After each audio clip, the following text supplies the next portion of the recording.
So guys, ayan na guys. Ito po yung ganito yung ano guys, ganito yung panguha ng mga pusit. Siwa-siw lang at sa nasakbot.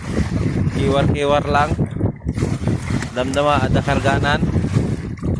Ayan guys, itako-tako na lang. Napunon buswing. Damping mon. Yan na guys, kasama ko ngayon si Buswing. Ito, mahangin-hangin pa rin hanggang ngayon.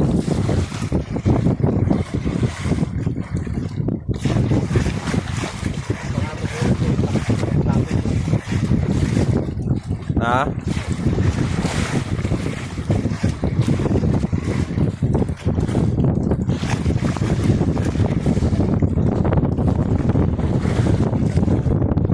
Dansan Buswing. Ayan na, ipangato mo no, ipakita inaalan. Ayan na guys, yung nakuha niya guys, oh. Sariwang pusit, yan. Oh, yan guys. Yan.